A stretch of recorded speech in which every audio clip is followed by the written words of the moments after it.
Begin with a talk by Yanyi Liu, who's done some very exciting work connecting cryptography and metacomplexity, and you can see the title right there. So thank you, Eric, for introducing me, and thanks everyone for coming at this Friday morning. Yeah, so I'm very happy to be here to talk about my work on cryptography from sublinear-time average case hardness of time-bounded Kolmogorov complexity. And this is joint work with Professor Rafael Pass and Cornell Tech and Tel Aviv University. Yeah, so today, let us start by looking at, well, some basic properties of metacomplexity problems. So let's C to be like a complexity measure. It can be circular size, it can be Kolmogorov complexity. And here we're interested in, well, the minimal C complexity problem, parameterized by a threshold S. Also, this is just a language of like every string with C complexity at most S of length of X. And today our basic question here is, well, does the hardness of MCP n over 4 implies the hardness of MCP n over 2? Well, if you look at it, well, this should be like some kind of like a basic questions about metacomplex problems. And as far as I know, like we really don't have much to say about this. And well, this is kind of surprising, right? And well, think about it. This is just saying, hey, if I have like an attacker or an algorithm for MCP n over 2, there should be nothing special about this like n over 2, right? And it should like also somehow make it work for like threshold n over 4.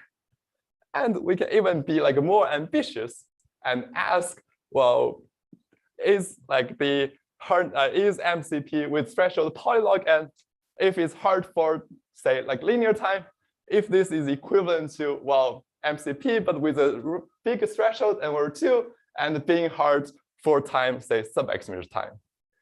Well, so like how to interpret this question? This is basically saying that, well, if we look at polylog n, then we know the brute force attacker or like brute force algorithm runs in time like 2 to the polylog n. And this is saying if we can improve this brute force attacker to say like linear time, and we should be also able to improve this brute force attacker for like a threshold n over 2. You kind of keep the same ratio and from like a 2 to the n over 2 to say subexponential time. Yes. You don't know the answer. You mean like for most complexity measures, you don't know the answer? Yeah, I'm very happy to hear about the answers too, because as far as I know, like for most, like we don't know the answers. Okay. If anyone knows like something, just please let me know. And yeah, great. So but if you figure out conditional type of complexity, sorry. I'm not quite sure. Yeah. So let me mention like some results on this. Hanley and Rahul, they had a very beautiful result saying that we have like an oracle world in which is MCSP. So now C is like minimum circuit size, and MCSP over 4 is hard, but MCSP over 2 is easy. Well, so this kind of says, well, like our intuition before that there's nothing special about like over 2. It is not true in a radicalized world. Well, like you can kind of see the reason behind this, but well, it should be true. Well, if there's no oracle at all, right? And so today, our main theorem says, well, there's yes for both the questions. If we look at like an appropriate notion of a KT complexity and the appropriate notion of average case hardness. So we show that, well, if this average case hardness of MKTP with threshold n over 4 is essentially equivalent to average case hardness of MKTP with threshold n over 2. And we also show that, well, MKTP with threshold just polylog n is hard for like linear time or even just sublinear time. is equivalent to MKTP being average case hard for sub-exponential time. And yeah, very curiously, like our proof goes through the notion of one functions. So let us introduce the notion of one function. Yeah, so this is really like a genius notion, and this was proposed by Diff and Hammer in '76. So a function is one way if, say, it's easy to compute, so it should be able to be computed in polynomial time, and it's also hard to invert, so no PPT machine can invert this function. So we have a random input x. It's easy to compute f of x, but it's hard to get back to x. And a famous example of one function candidate is basically this multiplication function where you take these two like inputs and you use this input to find like two large random prime p and q. You simply output p times q. And if you believe like factoring is hard, then this function is actually one way. And let us recall the formal definition a bit. So for any function f, we say that it's one way if for any PPT attacker A, given a random input x of n bits, and let y equal f of x, and the probability that the attacker A on input y finds a pre-image of f of x is at most a negligible amount. And as we know that one function is a really important object in cryptography, and is both necessary and sufficient for a branch of cryptography tasks, which we refer to private key primitives, including, well, private key encryption. This is where the name private key is from, and also pseudorandom generator, and also digital signature. Well, this is a whole blockchain kind of built upon this. And we have like authentication scheme. So the kind of the like integrity of the whole internet, well, also like it's built on this. And we have pseudorandom function, commitment schemes, tossing scheme, and well, this list goes on. Although public key primitives, multi-value computation, and obfuscation are not included in this list, but we have like so many things here. So yeah, whether one function exists is the most important problem in cryptography. And very recently, a result by Rafael and I, so they show that one functions is basically exists if and only if our favorite meta-complexity problem, MKTP, with thresholds and minus of log n is mildly hard on average.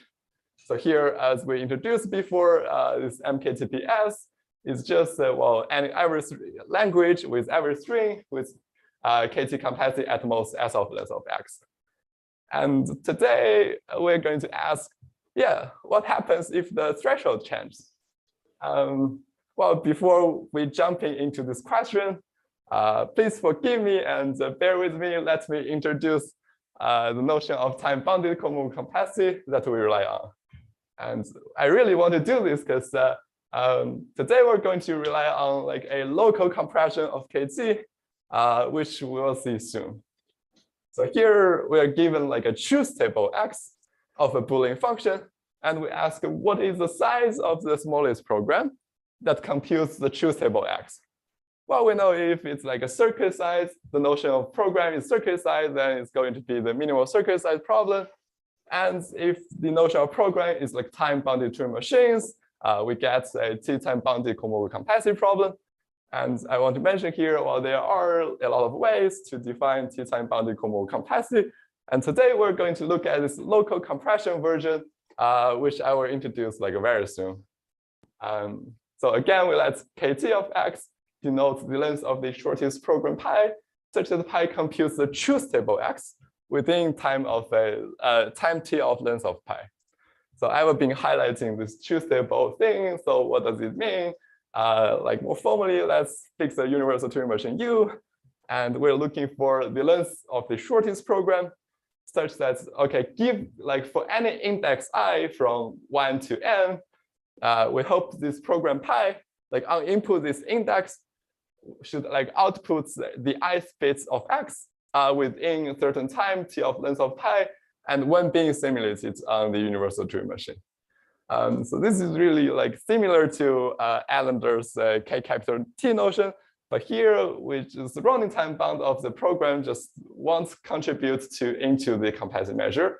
So the running time bound is fixed, but it's kind of like a MCSP style definition.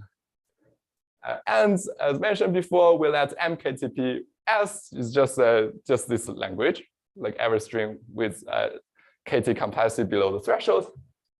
And yeah, so let us look at the characterization again. We show that one function exists if and only if MKTP with threshold n-minus of log n is mildly hard on average.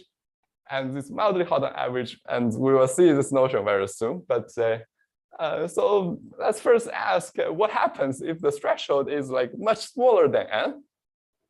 Yeah, does average case hardness of say MKTP with threshold polylog n imply one functions?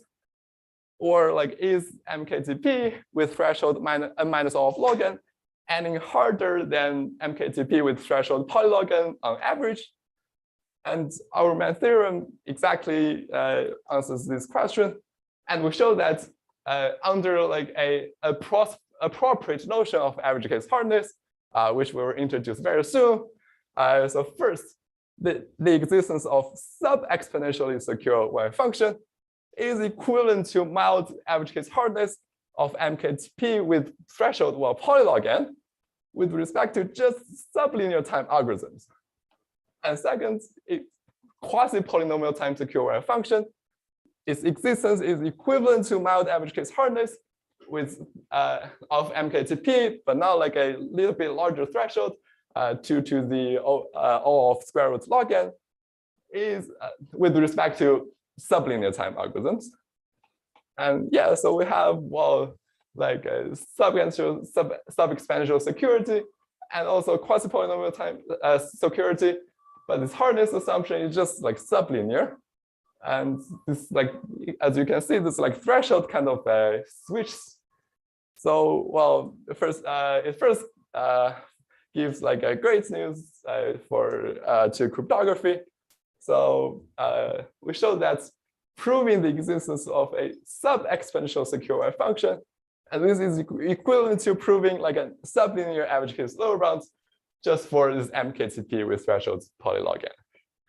And wow, this is great because we know like for some like probably like other function, there are some functions that we can prove like a unconditionally say linear average case lower bound against it for it, and we can actually show that yeah, for this particular MKTP, we can do something unconditionally that's like come very close to what we need. So we show that there are like unconditional lower bounds. So first, MKTP with thresholds polylog n. Well, we can show it's worst case hard for sublinear time algorithms. And of course, this like lower bound falls short in what this is just a worst case lower bound, but we need like an average case version. And we can show that when the threshold is like large, is like n-minus log n, then we can show it's like unconditionally mildly hard on average for deterministic time like t over n cubed. And like this results kind of, you know, if you can improve it to get like hardness for like all polynomial time algorithms, then this actually gives us one functions. Yeah. Can you put into context your previous result with n-minus log n threshold, but is the different? It's a different notion of PRG. Right. We get a polynomial time security with n-minus log n. Yes. Threshold. Yeah. So it's comparable to those two bullets you had.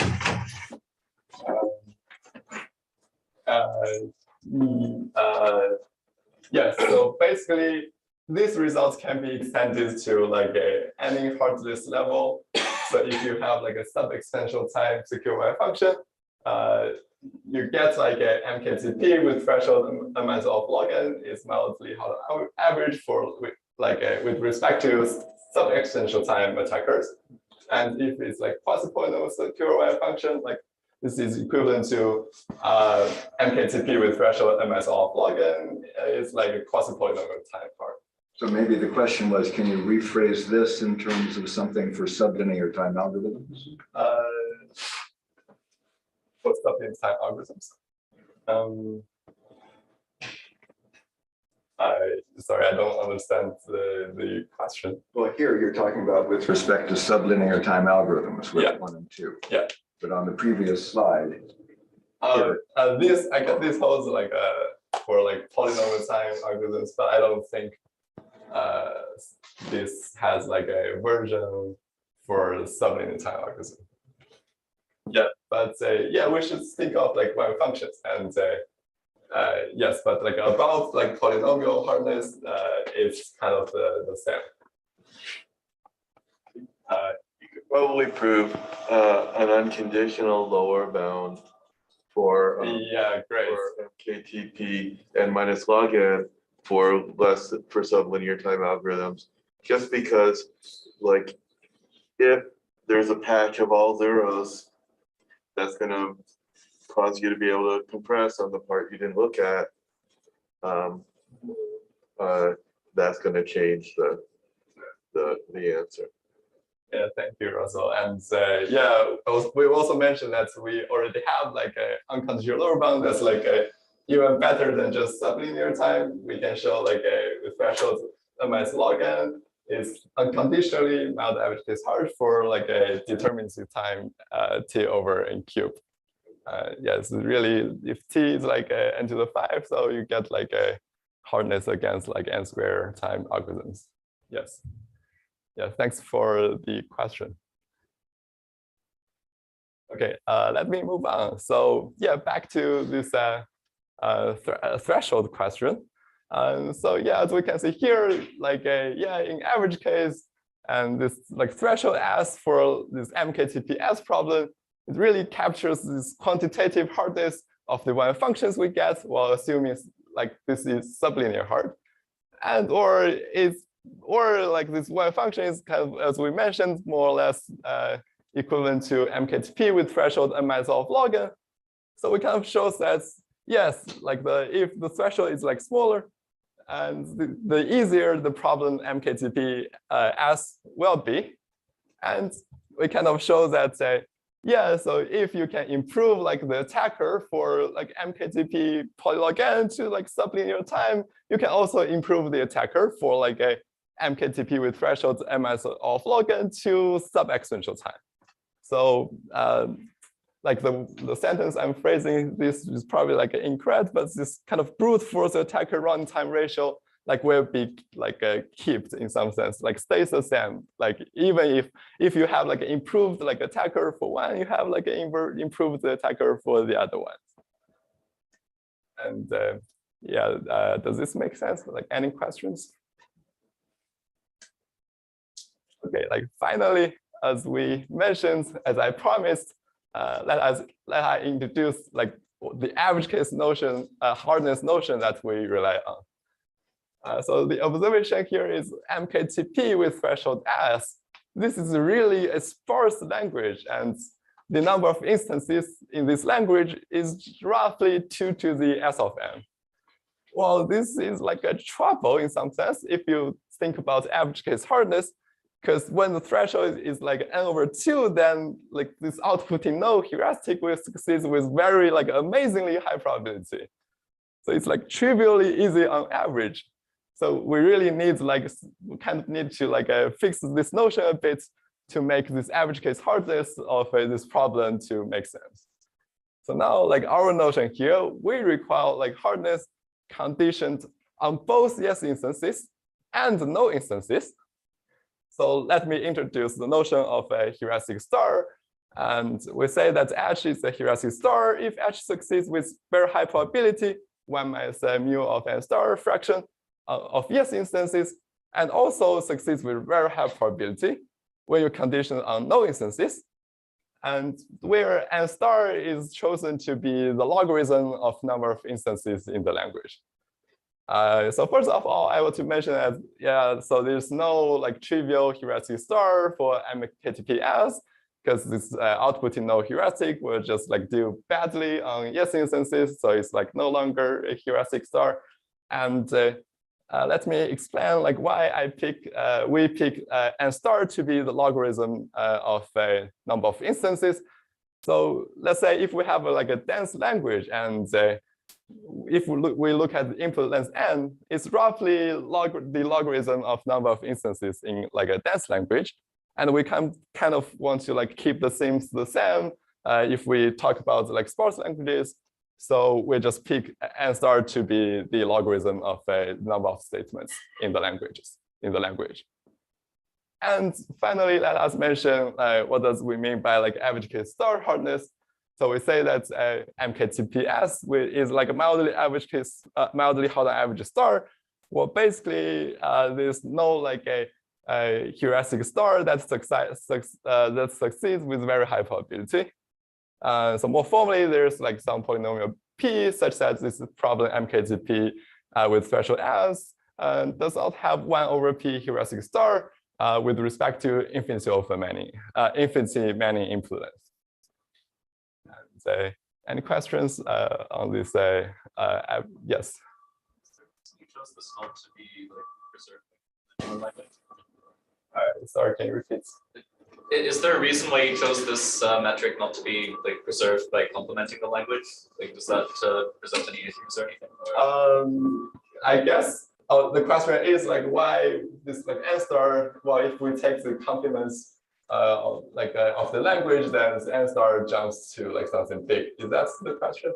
I guess we just want to look at like whichever is smaller. So if like you are really dense, then we should look at well the fraction of we should look at the number of no instances, and yeah, and so like I don't think that's like a really yeah, it should be in some sense like a symmetric or yes. Yeah, thanks for the question. And so yeah, so let us introduce our main theorem like formally. So we say that for any like nice class of functions f, by nice we mean like first each of the function in the class is strictly increasing, and second like each function in the class is like a closed under polynomial composition. It's basically when you compose it with polynomials, it's still in the family. And note here that the family of exponential functions, like 2 to the Cn, this class unfortunately is not nice. So we're talking about like super polynomial functions all the way to sub-exponential functions. And we let f be such a class, and we show that the following are equivalent. So first, there's something, there's like some function t in the class such that t hard one function exists. And second, MKTP with like an inverse, with like the inverse function of t being threshold. This is mildly hard on average star with respect to just sublinear-time algorithms.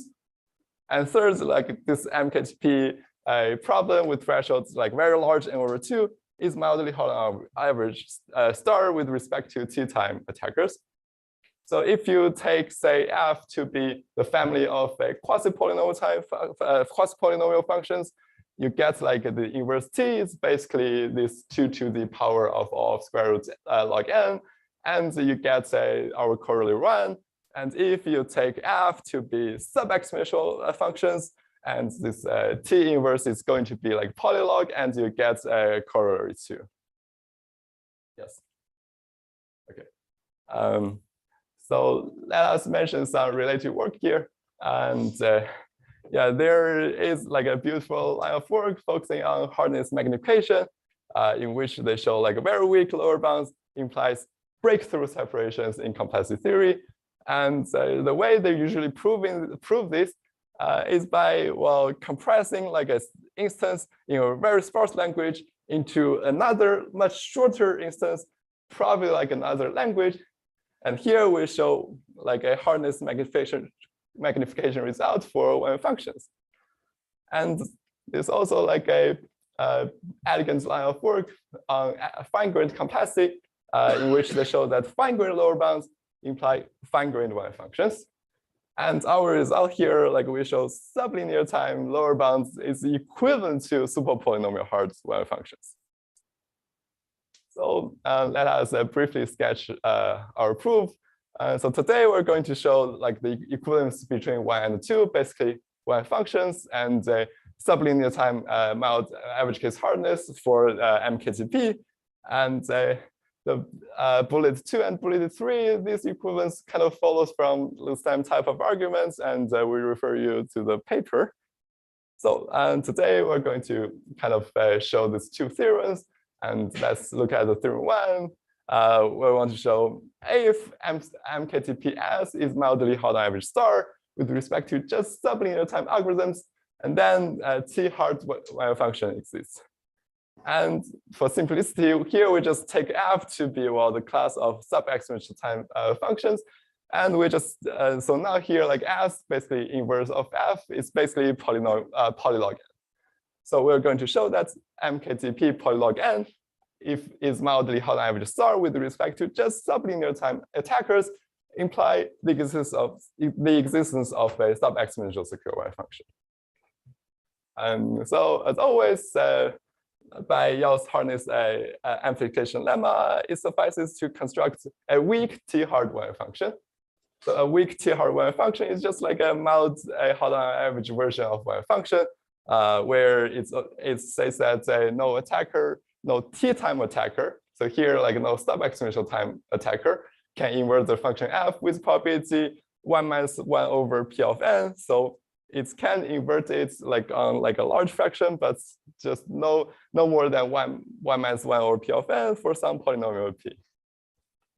So let us construct a weak wave function, and I will let t be this like polynomial from our MKTP problem. This is running time bound, and our wave function construction f. Well, it's basically we'll use the inputs like to pick like a random length of L that is at most n, and pick a random length L program. So this is a long input.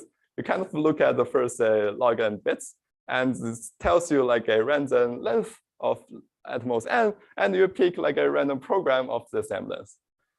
And now what we want to do, we want to kind of compute the truth table of this L-bit program we get.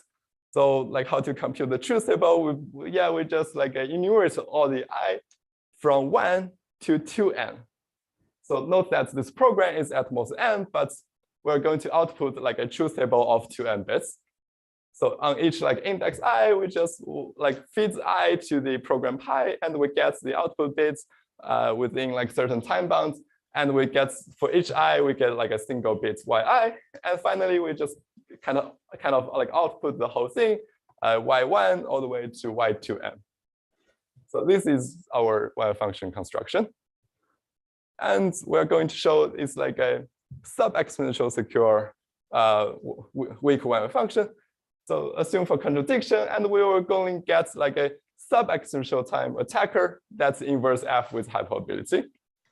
And we're going to show like going to construct a sublinear time heuristic edge that decides MKTPS. Threshold is like polylog with very high probability. And this concludes that this language is like not mildly hard on average, and this is a contradiction. So let's look at our reduction. So given like a very long string x, well, think of x as like very, very long. And we want to decide whether kt of x is at most polylog n. So given this very long string x, what do? We simply like truncate it. So it's just saying, hey, I would just look at the first 2 s bits. So let's x prime denotes like the first like the 2 s bits prefix of this string x. And I'm going to feed x prime to our wave function inverter, and I check whether this attacker A tells me like a kt witness of x prime that is of a length at most s of n.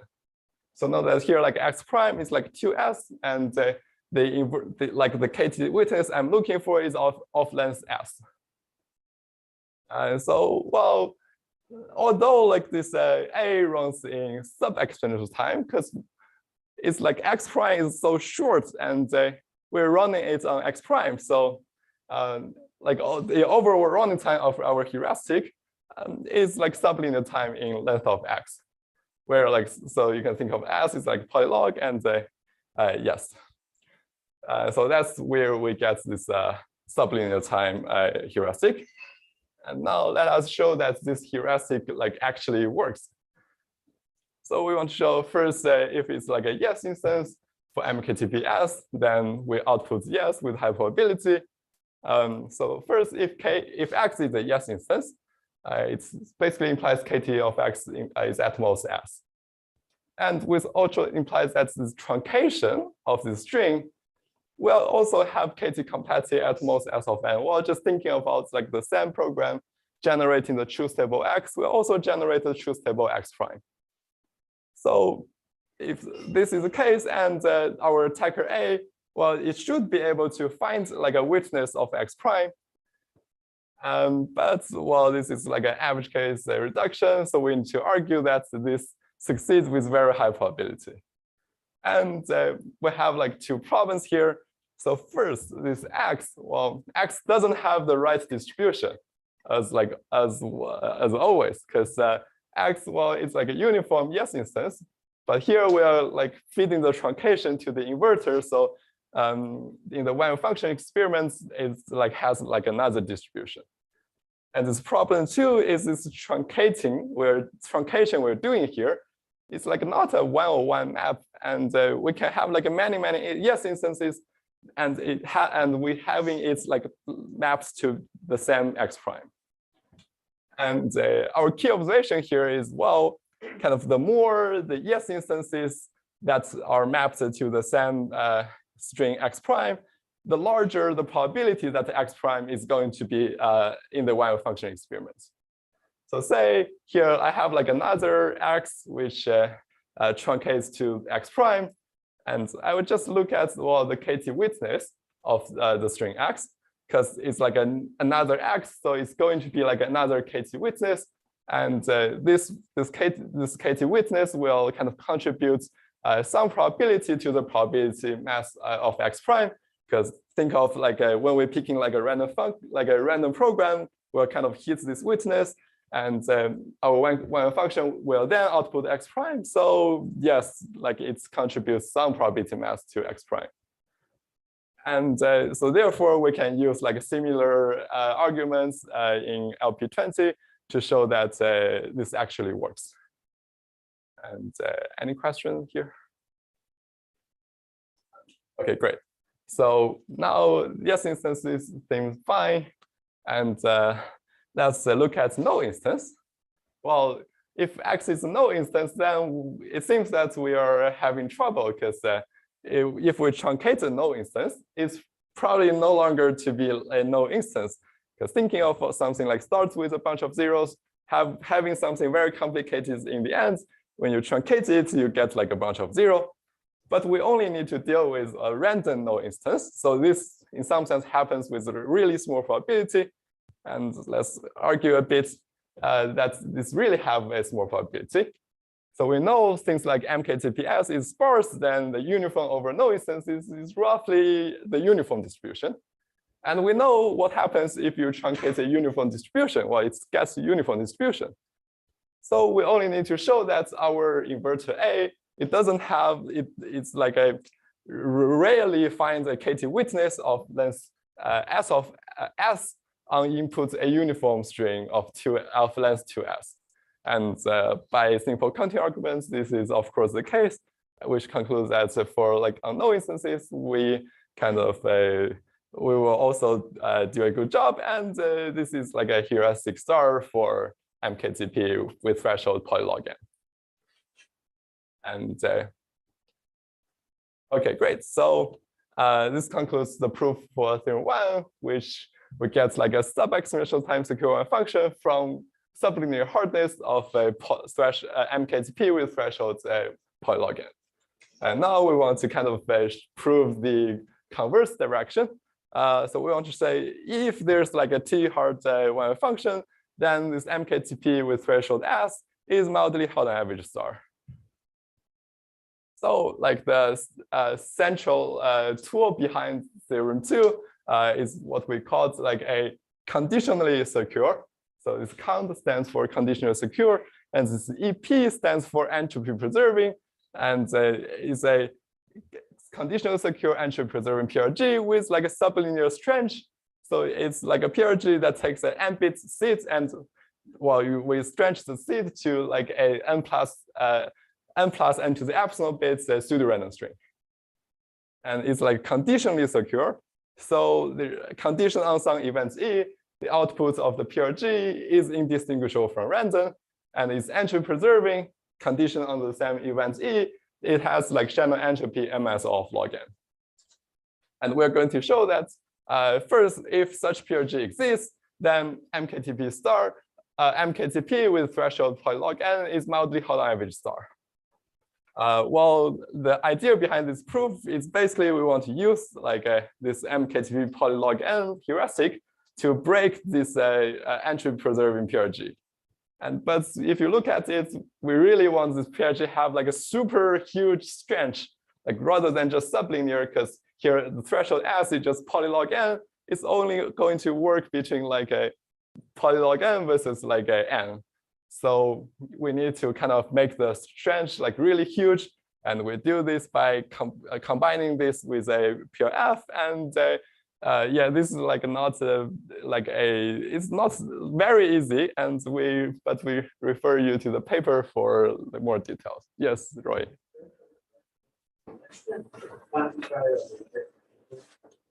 What's the quantifier of yeah, the quantifier E is basically there exists a events E. So yeah, so for like every influence M, we hope there exists an event E such that your condition on this event is like indistinguishable, and also if your condition on the event is entropy preserving. So it's a relaxation that they would have taken into the previous event. Yes. Yes. Yeah. So we have this E. It's like due to like technical difficulties, we can't get like a real entropy preserving PRG from one function. So we relax the notion a bit, and we get a conditionally secure entropy preserving PRG. Okay. Thanks for the question. And yeah. So now we focus on lemma 2, which says that we can construct such like an object from one functions. And let us look at our construction. So first, recall that in LP20, we get like an entropy preserving, the conditional secure entropy preserving PRG with like a logarithmic strange. And the question here is, oh, why not we do this like a repeated application G of G. And ideally, it would give us like a sublinear strange as well. And well, okay, I will just move on, because like the issue here is, of course, this like events. You're going to mess up the events if you do this like a repeated, if you compose yourself, because like the seeds you're going to get, well, it's like very like we are not sure if it's going to stay in the event or not. So this approach just doesn't quite work. And so here, like we give like a new construction of a count EP PRG with sublinear strange. So let us look at our construction. So the starting point of our construction is that we can get a PRG, real PRG from one functions by Hill construction. But all this PRG is probably like not entropy preserving, but we will fix that.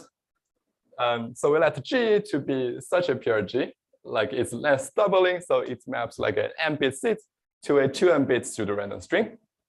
And we sample I, well, as a guess of degeneracy of this PRG X. So we were going to show, it is a case that if this I is like the correct guess of degeneracy, then conditions on G of X, the input X or like the seed X will have mean entropy I. So now we'll have, if it has mean entropy I grades, we apply hash function as extractors to kind of extract out what was left in X. So our first construction takes like a random guess I and a seed x and a random hash function, and we output the hash function h1 and the output the pseudo-random string g of x, and we output the h1 of x, but truncates the outputs bits to I minus of log n to ensure that this extractor works. And yeah, so this is why we get like a conditional secure PRG, because we really require I to be like the correct degeneracy. And if you look at this, well, this seems like a kind of good enough, because well, h1 is like a random hash, g of x pseudo-random string, and h1 of x, well, by leftover hash lemma is like a statistically close to random, and also like g of x together with h1 of x should have enough entropy, because like g of x is like something roughly like m-1, and h1 of x you should get like entropy I. So this is kind of entropy preserving as well. And the issue here, yeah, so anyone tells me what's the issue here? Yes, great. So here we are leaking I, right? Because well, like they're going to have like a different output length, and so it's not really pseudo-random. And what we're going to do, we kind of apply a hash function again on g of x with this hash h of x, and so new construction takes like a I and seed x to hash function h1 and h2. And we output h1, h2 as they are, and we output the hash of g of x and h1 of x, and we truncate the hash to the 3n/2 bits. So like why 3n/2? Well, like intuitively, when like g of x, if it's like a pseudo-random, if say it's like a g of x is going to be pseudo-random, and in some sense, so we pick this 3n/2 to kind of make sure we have like enough like a pseudo-randomness to kind of to extract out. And as we can see, this thing here, like g of x together with h1 of x, should have entropy roughly m-of log n. Because well, although we like apply the hash function upon that, it shouldn't hurt it. And it's like it should be entropy preserving, but the question here is like, why is this pseudo-random? Because well, think of it like, how are we going to prove this is pseudo-random? We're going to show that, say we have like a distinguisher d prime, which works for g prime, but only conditioned on this I being correct. So we have well code, say like an attacker d prime here, and we want to construct like a distinguisher d from d prime that kind of breaks g. So just thinking of like how you going to like how we are going to break g, we get either g of x or uniform. We want to distinguish between these two strings, and here we want to kind of invoke like a d prime on something else. Say we want to like do this construction, we want to compute g prime, and we're going to use d prime. And here the question is, of course, like what is the correct like I? So bad news, like our construction d, it doesn't know which I we're going to use. And I want to mention here, like guessing I like randomly, it just doesn't quite work as a distinguisher. Can be like really bad when the guess is incorrect.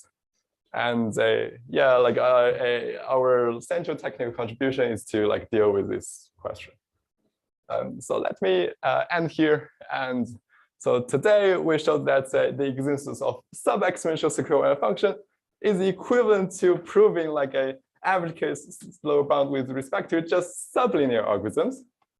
And second, we show that yes, this threshold like question for MKTP problem. Yeah, if we consider like a appropriate notion of average case hardness, and also consider this local compression version of KT, yeah, it really captures like the hardness of the question of the problem. In some sense, like if you move the threshold to be like a polylog, this problem is like somewhat easy. if you push it all the way to like m/2, this should be something like kind of really hard for like a 2 to the n/2. And also, like if you improve like any of these brute force algorithm, you kind of get like improvements automatically for all other thresholds like accordingly. And technically, the notion of a entropy-preserving PRG with large strength kind of plays the central role in the proof. And we left it open to kind of characterize the existence of exponential secure wave function.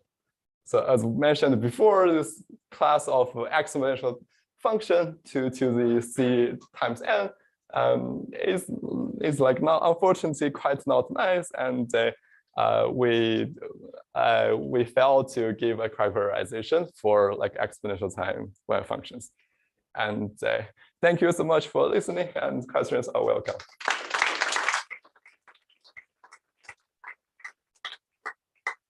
We do have time for some additional questions.